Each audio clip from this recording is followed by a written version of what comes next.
Hi, I'm Brittany Hall, a program coordinator at Yukon Solid Grounds.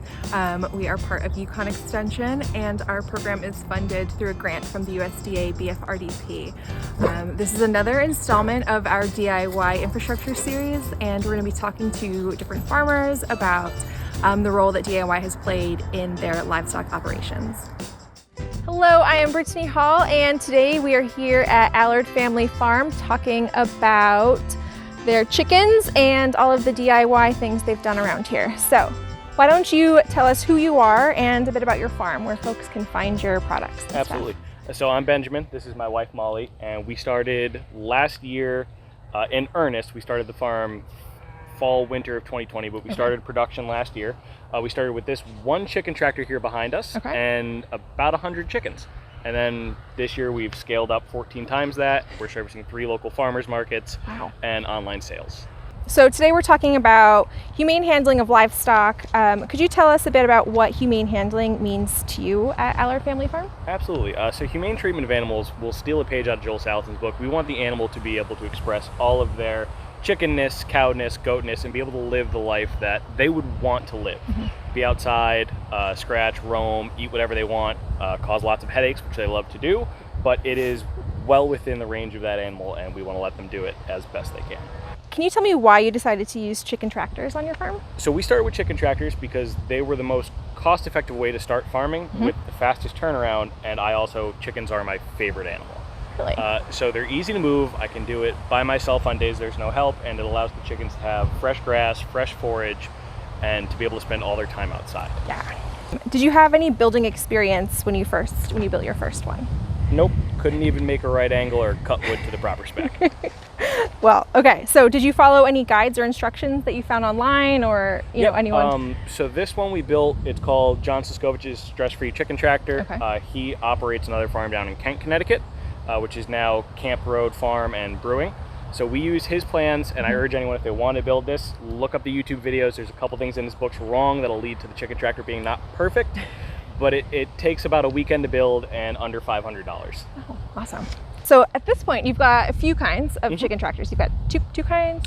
Two kinds now. Okay. We're on our 4th generation of chicken tractors since the beginning of last year. Okay. Do you want to talk a bit about the generations of chicken tractors you've had and why you've kind of landed on the one you've landed on? Absolutely. So this one here, the door opens in the front and it makes for easy loading and unloading of chicken crates, but when you go in there on processing day to get them, they can run out, and they're normally not inside of a net like this. This is just for our laying hens. Yeah. So it makes them a little hard to capture. So the ones we developed after that, I made it a similar style, but with prairie schooner type hoops, and the entire top opened up. Oh. But it was too heavy.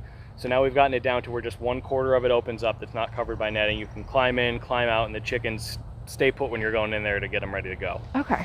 Are you planning to try any new designs after this, or are you kind of set on this one you've got? So far, we're happy with this one. As we make improvements, of course, we'll modify the design a little bit, but this one's our favorite so far. Could you talk a little bit about the costs of this one versus other ones you've done? It's actually a little bit cheaper to build this one. Oh, that's awesome. Simply because you don't have to buy the hinges for the door, and you don't have to buy the extra lumber for the door. So it's just a frame made out of a couple 2x4s and then some hoops. The biggest cost investment was the hoop bender, which we got online. It's actually for making low tunnel hoops. Yeah. Okay. Do you have a rough idea of how much that'd be? About $80. Awesome. From the Rogue Farmer or something like that. Awesome. Rogue Gardener. So could you just walk me through the construction of this chicken tractor? Yeah, absolutely.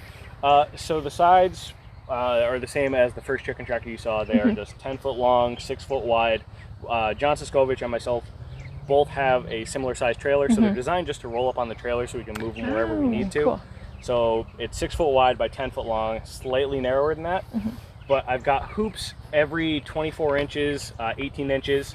Chicken wire goes over that, tarp over the top, and then these are just on hinges from Home Depot. So the whole front opens up, you can climb inside, feed, water, collect chickens as needed. And the whole thing, when you're lifting it, it really only feels like 60 pounds, and it's easy to move forward and backwards.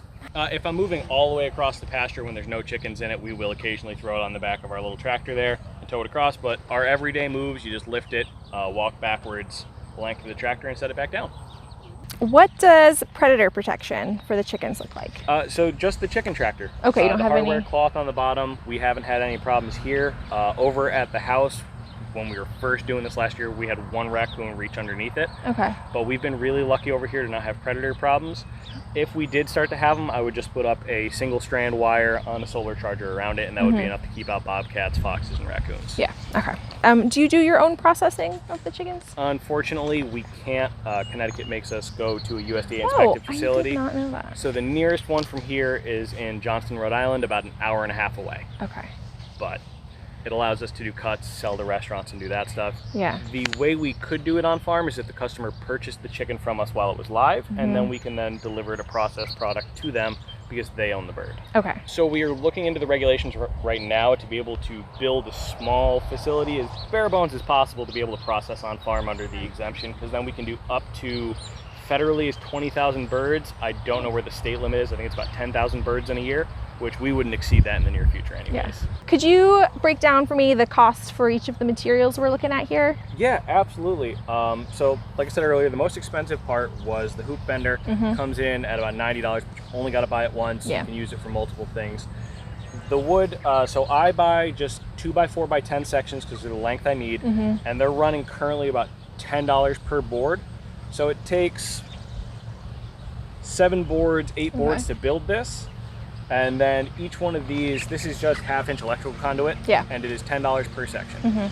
So with all the brackets and the hinges are probably another $100. So I'd say you're about $400 to build one of these. Okay. And then depending on the length you want a chicken wire, I buy a 5-foot by 100-foot roll.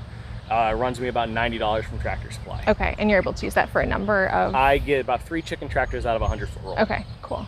Yeah, we built all of these chicken tractors with the exception of 4 of them this year, and we're only at about $2,000 in supplies. Oh, wow, that's awesome. Very cost effective, and then you're usable for years. Yeah, and so how many chickens are you able to have in each tractor? So we run 25 chickens in each tractor because you can run 30 comfortably. I prefer 25. They're easier to move. My father helps us out with the moves, and it's easier for him to manage 25. Yeah. Okay. And can you talk to me a little bit about like what you've got for their feed and water? Yeah, absolutely. So we use 5-gallon waters like this because they're easy to refill during the day. And then for feed, it's just a PVC pipe that we cut the top third off of. And then that's actually a locally sourced grain from Pleasant View Farms over in Summers. It's a non-GMO corn, soybean, wheat mash. Oh, cool. So we're able to get that. We go through a ton.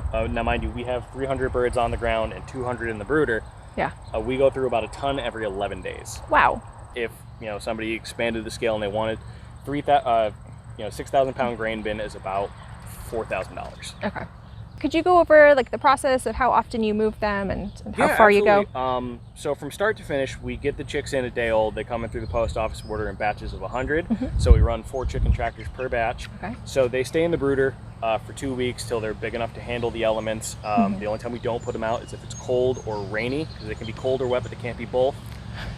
So we try and put them on a day when there's no rain before or after. But once they're out here, they're on once-a-day moves, unless they're on, it gets really rainy during the day, and then we move them twice. So they would just come out in the morning. We always try and move them in the direction of the sun, because chickens like to go towards the light. Okay. So we come in here, we pull their water out. At that point, they've eaten all the food for the day, so we move them forward, put in fresh water, and then fill the feed trough, which holds about 15 pounds of that and supplement. So what kind of tools did you have to buy in order to be able to like make all these chicken tractors? So the tools I used for this is I used a cordless drill so I could drill holes where needed and use the screws. I used a table saw to cut most of the material and to cut the PVC feeder. So you just set up a wall on it and you're able to run it across. Yeah. One of these, a drop saw helps, but it's not needed. It just speeds up the process. So I'd say the absolute bare necessities are a cordless drill, a hammer stapler or a regular stapler for the chicken wire, and a table saw. Cool. And if you really wanted to, a handsaw would work just fine. Cool thing about chicken tractors is that they're pretty accessible to most folks, even if they've only got a small space for just a few. If anyone wants to farm and they're not plant people, I recommend chickens wholeheartedly, because if you decide you're not going to do it, somebody else may be interested in chickens, and you can sell the chicken tractor for a profit, and you're only in chickens for 8 weeks from start to finish. Oh wow, I didn't realize it was that 8 weeks short. from the day they hatch to the day they're going in the freezer. So if you look this way, you can see where the chickens were their last run down here, and the grass where the chickens were is greener. and stronger than where it had been.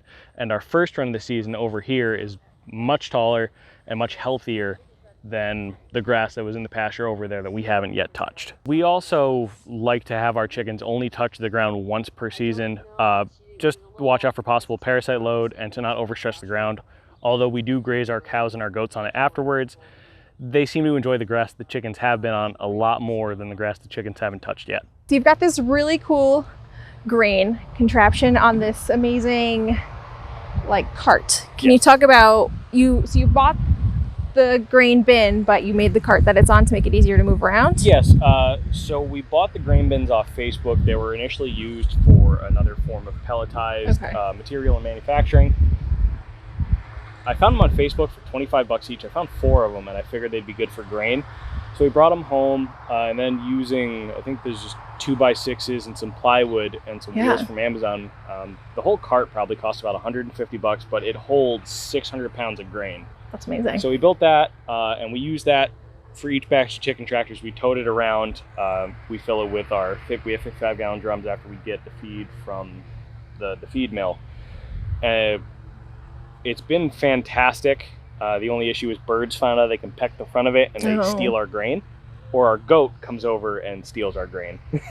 Cool. All right. And then your water, you've also got on a cart. Is it a garden cart that you've kind of retrofitted? Yep. So that's a Harbor Freight garden cart. They're rated for 800 pounds. And then I just found a couple of food grade 55-gallon drums and put a spout on the end of it so that way we can have water out here easy accessible in the middle of the pasture. And that whole thing was under 100 bucks. If you're really thrifty and you ask around, a lot of people will just have those barrels for free. They use them for waste oil collection for kitchens. And the cart was Harbor Freight. It currently runs $89. Can you tell me why you number your chicken tractors? So we use that for tracking purposes. So we get them in and I have little tracker sheets for daily temperature, feed reporting, condition of chickens. And I know that, the first batch, say batch number 1, 25 birds gets broken up into each chicken tractors. And I can say, 25 went to 1, 2, 9, and 10 for this batch. And that way I can track them, get an accurate price on how much I'm charging customers, make sure I'm not overcharging, I'm not undercharging. Key thing I wanted to bring up is I have a rake leaning there against my feed bin. We found that when the chickens lay down a sheet of manure, it kind of becomes impermeable for water. So we go behind them with a rake just enough to break everything up, because if you don't, it adds an extra week or so on to the pasture recovery. So if we break it up just enough so water infiltrates it, the grass recovers a whole lot better and a whole lot faster. Okay.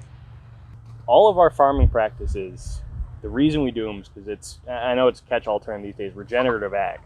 The grass where the chickens run grows faster, grows healthier, provides more nutritional value to the chickens, and helps with soil. There's more earthworms, more insects, and if you were to scoop down in there, the soil just feels better. We're putting more organic matter into the soil. It leads to a healthier chicken for our customers, and we've had a couple customers now, it's the only chicken they can eat because grocery store chicken tastes spoiled. How do you get your chicken processed? So when we drive our chickens out to Buffoni's in Rhode Island, because we want to shout them out, they are fantastic, they've been great to us. We want to have the whole chicken get used. So we have all the normal cuts, boneless breast, boneless thighs, bone-in, all that stuff, but we also get all the organs meats. And what we call our soup stock special, which is backs and feet to make a really good bone broth. We want to make sure that every part of that animal is getting used. Do you have plans to expand your operation? And if so, how does DIY fit into that? So next year, we're probably going to stay with the same chicken tractors we are, because we're kind of at land capacity for that. But we do want to start working in some grass-fed beef and pork to our operation, which can both follow and go in front of the chickens, help improve the soil a little bit more. And all that's really simple. If you can go to Tractor Supply and buy single-strand pole holders and an electric fence charger, you can really do pigs, beef, whatever you want to do as long as you learn how to control where the animal goes.